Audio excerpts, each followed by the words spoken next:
Declaro abertos os trabalhos desta reunião semipresencial de audiência pública conjunta. A ministra atende hoje a convite destas duas comissões para prestar informações sobre despesas do Ministério da Igualdade Racial com viagens e ações da pasta destinadas à crise climática no Rio Grande do Sul. Já, então, de imediato repasso ao deputado Kim Kataguiri. O senhor tem aí, deputado, 5 minutos para a sua explanação. Obrigado, presidente. Senhor presidente, senhora ministra. O motivo de eu ter feito esse convite, esse requerimento na Comissão de Fiscalização e Controle é justamente a auditoria do Tribunal de Contas da União, que eu encaminhei no ano passado e que atestou um gasto exacerbado com passagens diárias do Ministério, para além também de ter atestado que o Ministério descumpre recomendações do próprio Tribunal de Contas da União em relação à aquisição dessas passagens. Dito isso, primeiro questionamento, ministra, eu queria perguntar como a senhora justifica o gasto que correspondeu a praticamente metade do orçamento discricionário do Ministério, 6 milhões de reais em viagens de assessores e dirigentes do Ministério. Quero questionar se isso não revela uma completa falta de prioridade nas políticas de combate à discriminação racial. E para além disso, a fiscalização do Tribunal de Contas apontou e chamou a atenção para uma passagem especificamente que custou 47 mil reais numa única passagem para Nova York, que eu imagino que tenha sido classe executiva. Também quero questionar por que viajar de classe executiva com dinheiro público para Nova York, no que isso ajuda nos trabalhos do Ministério no combate ao racismo. Para além desse fato, também houve fatídico episódio em que foi usado um avião da FAB cheio de assessores para ir até a Copa do Brasil, em que houve um infeliz episódio aí nesse dia que eu vou falar mais adiante, mas queria justificativa também, nesse caso, para o volume de assessores que foi levado, né, esse jogo da Copa do Brasil. Eu entendo que foi assinado um acordo, agora não entendo a necessidade do Ministério ter levado mais assessores do que outros ministérios levaram. E também, para além da viagem de Nova York, os 170 mil da viagem para Portugal, 99 mil reais para Colômbia, 62 mil reais para a Espanha, 33 mil reais para o Chile, e a lista ainda vai longe, né? Eu questiono se esse dinheiro não seria melhor gasto com viagens e com trabalho aqui dentro do Brasil, dado a falta de recursos que nós temos e o excesso de impostos que nós temos enfrentado. Além disso, ministra, recentemente, na semana passada, aliás, nós tivemos aí o Fórum Jurídico de Lisboa, que é promovido pelo ministro Gilmar Mendes. Mesmo sendo um dos menores ministérios, foi o Ministério de Vossa Excelência que levou a maior comitiva para esse fórum. E eu gostaria de questionar por que o seu ministério, que é um ministério que não tem tanta pertinência temática com o fórum jurídico em relação a outros ministérios, levou a maior comitiva, sendo que já é fiscalizado pelo Tribunal de Contas da União em relação a esses gastos e comitivas desproporcionais que têm sido feitos. Também gostaria de questionar por que de tantas passagens compradas sem antecedência, principalmente para assessores do Ministério. O que justifica essa falta de antecedência, que é uma recomendação do próprio Tribunal de Contas da União, para eventos que já estavam previstos há muito tempo? E eu apresentei esse requerimento de fiscalização para praticamente todos os ministérios da Esplanada, e o Ministério de Vossa Excelência é o único que tem esse descumprimento em relação ao prazo da compra das passagens. Qual que é a necessidade também, ministra, de reiteradamente levar uma comitiva de assessores tão grandes para os eventos, quando outros ministérios que têm um orçamento muito maior e que têm muito mais assessores, levam menos pessoas do que o Ministério comandado por Vossa Excelência? Qual que é a peculiaridade da sua pasta que explica um volume de assessores necessário para viajar ao redor do mundo e do Brasil junto com Vossa Excelência? Lembrando, ministra, que quem mais paga imposto no nosso país são principalmente nesse governo que, infelizmente, cada dia que passa aprova maiores taxações e boa parte delas afetando as pessoas mais pobres, quem mais paga imposto no nosso país são os mais pobres, e que em sua maioria são negros. O que justifica? Será que é justo tirar dinheiro do negro pobre do nosso país para pagar viagens do Ministério de Vossa Excelência sem justificativa, inclusive de luxo, com classe executiva? Quando foi questionada sobre o alto gasto com as viagens e o uso dos aviões da FAB, a senhora afirmou o seguinte, eu leio aqui, aspas: "É inacreditável que uma ministra seja questionada por ir fazer o seu trabalho de combate ao racismo e cumprir o seu dever. Vemos que as noções estão invertidas quando avançamos em um acordo histórico de enfrentamento ao racismo e somos criticados por isso. O que de fato incomoda?" Fecha aspas. Eu vou dizer, ministra, o que pessoalmente me incomoda é o uso de verba pública para levar assessores para passeios em que eles eram completamente dispensáveis e não tinham nenhuma razão plausível para estarem presentes. Ou seja, o que incomoda é justamente quando há gasto do Ministério e isso não se converte em resultado, não se converte em trabalho. O gasto com passagem do seu Ministério, aliás, ministra Aniele, só não supera o número de casos de racismo. De 2022 para 2023, os casos de racismo cresceram 67%, principalmente no estado de Vossa Excelência, o estado do Rio de Janeiro. Então, enquanto a senhora fica enfrentando moinhos de vento, como falar sobre o racismo climático, ou dizer que a expressão buraco negro é racismo, é racista, de uma perspectiva também que cientificamente não faz o menor sentido, porque a gente está falando na realidade de ausência de luz e não da cor preta, o racismo real cresce no nosso país sob a gestão de Vossa Excelência. Sobre o episódio infeliz que ocorreu ali no jogo ali da Copa do Brasil, em que Vossa Excelência levou diversos assessores, incluindo a ex-assessora do vosso ministério, Marcele Decoté, que foi demitida por, no estado de São Paulo, estado que eu represento, dizer que estava cercada ali por um bando de paulistas safados, descendentes de europeus safados. Eu queria questionar se Vossa Excelência, porque ela foi demitida, justamente por esse comentário racista, e que ofende o estado de São Paulo, que aliás é responsável por pagar boa parte das viagens, não só do Ministério de Vossa Excelência, mas de outros ministérios. É o estado que mais contribui e que mais é saqueado institucionalmente por Brasília todos os dias. Foi feita a demissão da ex-assessora, mas nunca houve um pedido formal de desculpas em relação a esse caso de racismo perpetrado por uma assessora direta de Vossa Excelência, e que só essa assessora gastou mais de 120 mil reais também em viagens, tendo uma média de uma viagem a cada 12 dias. Como que a senhora explica para o cidadão brasileiro um gasto tão grande com uma assessora que, além de estar brincando de dar volta ao mundo, viajou com o dinheiro do pagador de impostos paulista para ofender as pessoas do estado de São Paulo, não só as pessoas, mas a trajetória, a história do estado de São Paulo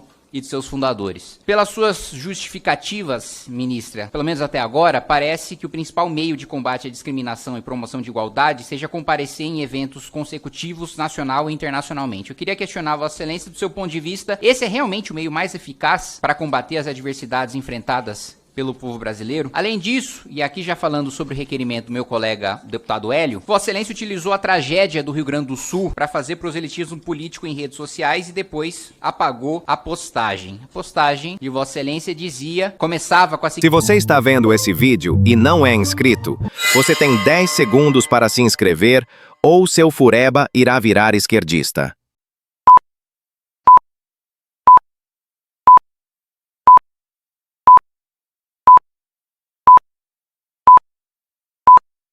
Pronto, agora que você se inscreveu, voltemos ao vídeo. Seguinte frase: sobre a importância do seu voto. Diante da tragédia do Rio Grande do Sul, nosso governo investiu mais de 1,5 bilhão de reais para a saúde, adiantamento de benefícios sociais, auxílio aos desabrigados, etc, etc. Só reforçando que dos mais de 60 bilhões de reais anunciados pelo governo, foi constatado que apenas 6 bilhões de reais se tratam de dinheiro novo. Então, toda a propaganda do governo federal em relação ao Rio Grande do Sul é mentira. Mas você finaliza, ministra, esse tweet falando que amanhã é o último dia para regularizar ou tirar o título de eleitor, vinculando uma ajuda do governo federal, que na realidade não é uma ajuda, porque todos são trabalhadores, pagadores de impostos e que merecem o socorro em situações de calamidade, como todo cidadão titular de direitos merece, mas utilizam a situação de tragédia, de calamidade, para vincular uma ação do governo federal a um pedido velado de voto, de apoio, falando: olha, tirem seu título e votem direito, porque é o nosso governo que está prestando socorro agora no momento de tragédia. Então, enquanto as pessoas estavam perdendo tudo que elas tinham, todo o trabalho de pais, de avós, pessoas morrendo, animais de estimação,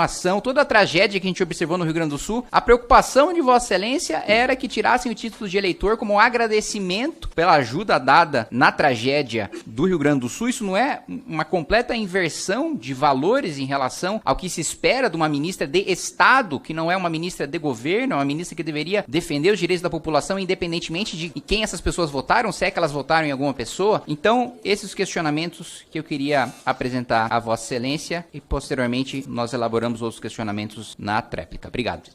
Uma palavra, ministra.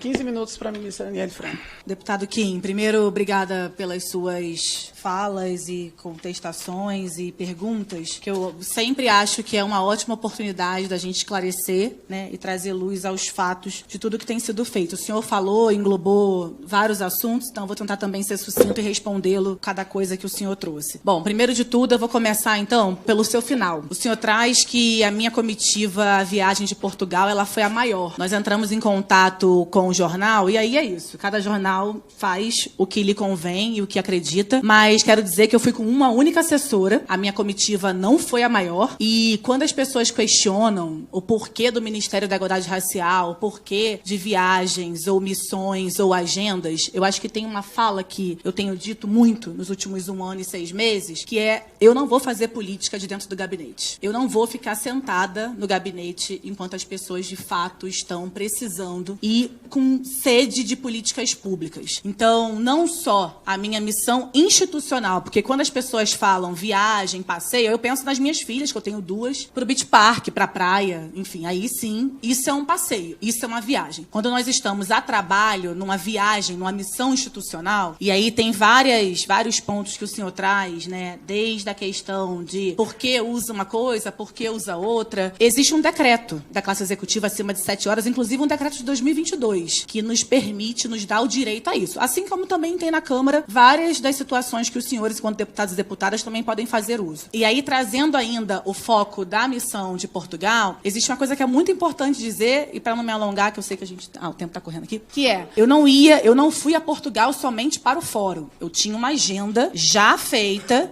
antecipadamente, inclusive a assinatura de um memorando do Observatório de Racismo e Xenofobia. Acordo esse que começa, né, no ano passado, com a missão, inclusive acompanhando o nosso presidente Lula primeiro, e depois uma outra missão com a própria ministra da Igualdade da Espanha, que a gente aproveita também para falar, visto que o Observatório de Xenofobia e Racismo é um observatório que procura o governo brasileiro para dizer da falta de levantamento de dados. Eu tenho certeza que o senhor sabe que o senhor é um rapaz muito inteligente, que em Portugal, quase 80% das pessoas imigrantes são brasileiras. Então, quando nós somos procurados a partir do Ministério da Igualdade Racial para que estivéssemos em conjunto pensando com eles políticas não só dos jovens, que agora a ministra da Juventude, que assumiu lá há pouco tempo, em abril, ela traz e fala um adendo, né, do Juventude Negra Viva, junto com o plano dela, que é criado Tens Futuro. Então, a gente faz uma série de missões, uma série de encontros e agendas dentro da missão institucional, que passa pelo fórum, passa pela assinatura do memorando com o Observatório de Racismo e Xenofobia, passa pelo encontro com o presidente de imigração, para entender quais que estavam sendo as medidas tomadas, né, para os casos de racismo e xenofobia daquele lugar. E aí, continuando, eu acho que sim, tem um equívoco, eu acho que é um momento maravilhoso para a gente poder esclarecer isso, que a comitiva vai eu e Josiara que se encontra aqui atrás de mim, inclusive, tinha sim uma comitiva que seria um pouco maior, porque nós teríamos 3 lugares diferentes, e as agendas, como é a agenda de ministro, muitas das vezes elas caem, e a gente remarca, e assim vai. E o senhor traz um outro dado também que eu queria muito esclarecer, aproveitar aqui a oportunidade, que é quando o senhor fala do TCU. Então vamos lá. Primeiro, não há nenhuma, e eu repito, nenhuma ilegalidade no Ministério da Igualdade Racial e nenhuma aquisição de passagem. Segundo, um outro dado que eu acho muito importante trazer. Quando o TCU, ele nos manda um relatório, deputado L, deputado Kim, a gente tem ali umas recomendações, né? São as recomendações. E assim fizemos. A gente acatou, e eu posso dizer para os senhores e para as senhoras aqui presentes que no ano passado, quando o senhor provavelmente consultou, a sua assessoria consultou o portal de transparência, era no meio do ano, mentira, nem no meio do ano, era maio. Então, e eu sei que também o senhor sabe, tenho certeza que o senhor sabe disso, que existe o orçamento que é programado, o orçamento que é empenhado e o orçamento que é executado. Então, quando muitos senhores e senhoras divulgaram que, infelizmente, a gente tinha ali mais da metade do nosso orçamento para passagens diárias, isso não é real. Infelizmente, isso é um fato equivocado e inverídico. Nós chegamos, o Ministério da Igualdade Racial, no final de 2023, com o orçamento para 85% investido em políticas e 15%, sim, entre passagens e diárias para missões institucionais. Então, acho que esse aqui é um excelente momento para que a gente possa trazer e explicar o que, de fato, a gente está fazendo à frente desse lugar. E aí também tem um ponto importante que o senhor traz. Eu entendo quando o senhor questiona o acordo com a CBF, o que foi feito em São Paulo. Primeiro que, assim, o caso da assessora, nós tomamos todas as medidas que a gente tinha que tomar e foi encerrado. Em relação ao uso da FAB, né, existe também um decreto que fala, é o decreto 10.267, vocês podem procurar aí, que nos permite em missões institucionais que a gente possa usar. Quando o senhor fala que tinham outras comitivas maior, eu só posso responder pelo meu ministério. Eu não sei aqui o número exato de pessoas que foram, que acompanharam, mas eu acho importante trazer esse dado e agradecer, eu acho que é um excelente momento também para agradecer a CBF, o presidente Reginaldo. Eu sou fruto, Kim, de atleta, não sou atleta atleta, né, do esporte, sou fruto de políticas que visam isso. Eu morei 12 anos fora jogando vôlei, graças à minha mãe, meu pai, minha irmã, e eu sei que quando se tem oportunidade, a gente consegue sim mudar a vida de muita gente. Quando nós fomos naquele jogo em São Paulo assinar esse acordo com a CBF, e eu, de novo, eu reitero e agradeço ao presidente Edinaldo, não era só a Aniele Franco, enquanto ministra de Estado da Igualdade Racial, que estava lá. Era a Aniele que representa os povos vulnerabilizados, é a Aniele que vem, que é cria da favela da Maré com muito orgulho, que jogava vôlei com 8 anos descalça, numa rua de barro. E assim, quando a gente tem a oportunidade de fazer pelos nossos, é isso que a gente vai fazer. Eu discordo, deputado Kim, quando o senhor fala que o governo não está fazendo no Rio Grande do Sul, mas a gente tem feito muito. E eu tenho muito orgulho de fazer parte de um governo progressista, democrático, que olha de fato para todas as pessoas, mas que também não ignora dados. Eu tenho muito orgulho. Eu tenho muito orgulho de vir de onde eu venho, estar onde eu estou e sim, os senhores podem questionar e falar, mas, eu repito, não há nenhuma ilegalidade ou nada fora da normalidade que o Ministério da Igualdade Racial tenha feito. E eu, enquanto ministra, que é o meu CPF, que eu honro muito, e eu repito para dizer que eu não chego nesse lugar aqui sozinha. Então, chegar nesse lugar acompanhada significa que a gente chega com muita responsabilidade. E tem uma frase, deputado Hélio, que eu tenho usado muito, que para saber onde a gente quer chegar, a gente tem que saber de onde vem. E saber de onde vem é saber onde a gente está também. Então, não é à toa que quando a gente vai ao Rio Grande do Sul, pessoalmente, e aí eu acho que é importante frisar que o presidente ele vai logo assim que acontece a tragédia, não só ele, mas acompanhado de vários ministros que são responsáveis ali pela infraestrutura, pela recriação do ministério. Não é à toa que o ministro Paulo Pimenta está lá, né, como ministro da Reconstrução. Mas, enfim,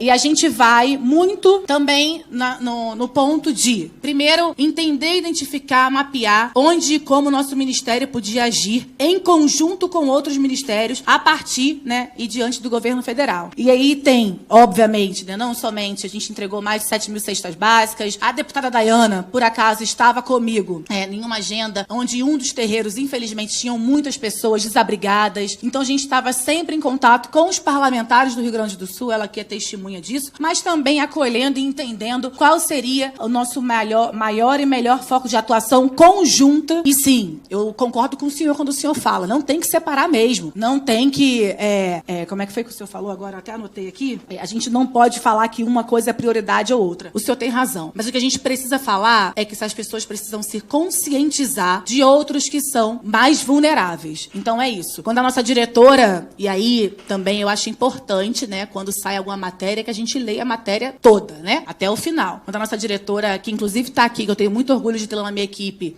faz essa fala, é porque é um olhar de uma pessoa que está à frente de uma pasta que cuida de quilombolas, povos de terreiro e ciganos. Essas pessoas existem e a gente precisa cuidar. E isso é missão e valor e eixo que está dentro do Ministério da Igualdade Racial. Enfim, a gente pode... eu queria também trazer aqui uma última fala, deputado Kim, quando o senhor traz toda e qualquer crítica construtiva. Eu acho que nós somos duas pessoas bem inteligentes, eu acho que esse debate ele faz parte, quando ele é democrático, a crítica construtiva, ela é super válida. Eu acho que a gente está aqui para isso. Afinal, o senhor está aqui nessa casa, onde um lugar super sério, onde cuida, né, e também debate e pensa políticas e leis, né, para o nosso país. Então, eu quero dizer para os senhores e para as senhoras que o Ministério da Igualdade Racial, no ano passado, ele foi recriado, ele era uma secretaria e, sim, toda e qualquer missão que nós fizemos com seriedade, nós fizemos com responsabilidade, nós fizemos ouvindo. O Juventude Negra Viva, por exemplo, ele rodou todos os estados desse país, escutando os jovens. E eu tenho certeza, deputado Hélio, que o senhor também sabe, né, o número de desemprego da juventude do nosso estado, por exemplo, no Rio de Janeiro. E o número de jovens negros que, infelizmente, são assassinados quase que diariamente naquele lugar. Então, por isso, a Juventude Negra Viva não só passa em vários estados, mas também escuta todos os jovens. Eu quero dizer que eu sei o tamanho da responsabilidade que o presidente Lula me concede de me colocar chegar a esse lugar, mas antes de eu estar ministra, porque esse lugar ali não me define quem eu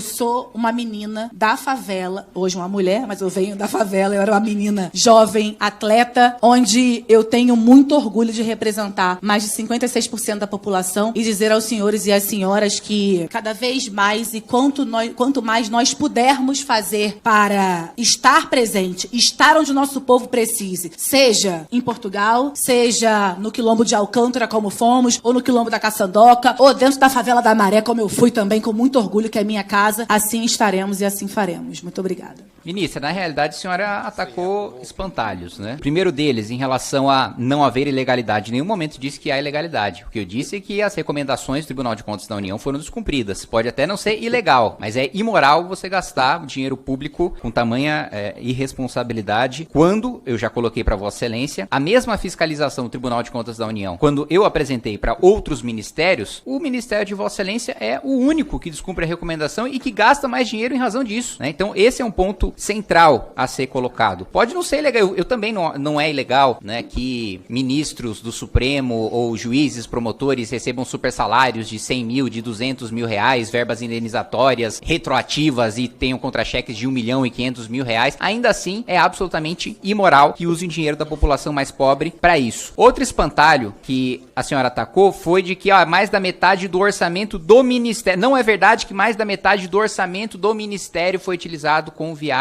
e com diárias. Eu não disse que mais da metade do orçamento do Ministério. Eu disse que mais da metade do orçamento discricionário, no momento em que a reportagem foi feita, foi gasto com passagens diárias. Isso é fato, tá? Isso pode ter você pode achar opiniões boas ou ruins, discordar de opiniões, mas não pode discordar dos fatos. Assim como há outro espantalho, quando você coloca... Olha, discordo também de que o governo tem feito menos pelo Rio Grande do Sul, como você colocou. Olha, é outro fato. O governo prometeu 62 bilhões de reais. Na prática, o que nós temos, e Vossa Excelência demonstrou ter conhecimento sobre orçamento, o que nós temos de empenho e execução são menos de 7 bilhões de reais. Então são fatos, é uma constatação, não há o que se discordar disso. Para além disso, falar de... Concordo plenamente de não ser ministro de gabinete, assim como eu não sou deputado de gabinete. Agora, justificar dizendo que está indo atrás das necessidades das pessoas, com viagens subsequentes para Nova York, Espanha, Portugal, Chile, indo buscar a necessidade das pessoas nesses lugares, eu sinceramente não acho que seja o caso. Para além disso, quando a senhora fala sobre a assessora racista que foi demitida, é uma resposta, mais uma vez, assim como a nota do Ministério, muito protocolar. Tomamos todas as medidas necessárias. O que eu quero é uma coisa mais simples, um pedido de desculpas. Não acho que houve erro e há responsabilidade do Ministério de ter uma assessora que estava ocupando um cargo tão alto e tão importante, falar um absurdo, ofender toda a população de um estado de maneira racista, como foi feita pela assessora de Vossa Excelência. Um mero pedido de desculpas à população do estado de São Paulo não merece. Eu, pessoalmente, sou mestiço.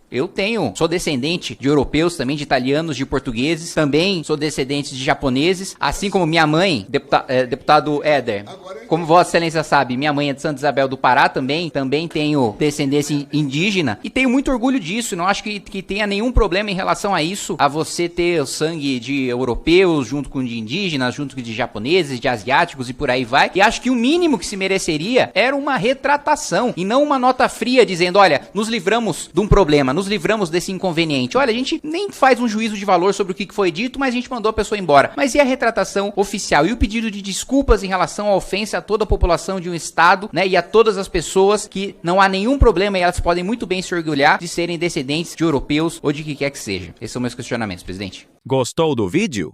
Considere se inscrever no canal e também siga @MBLiveTV, @MBL e @Cortes do MBL. Vamos juntos mudar o Brasil.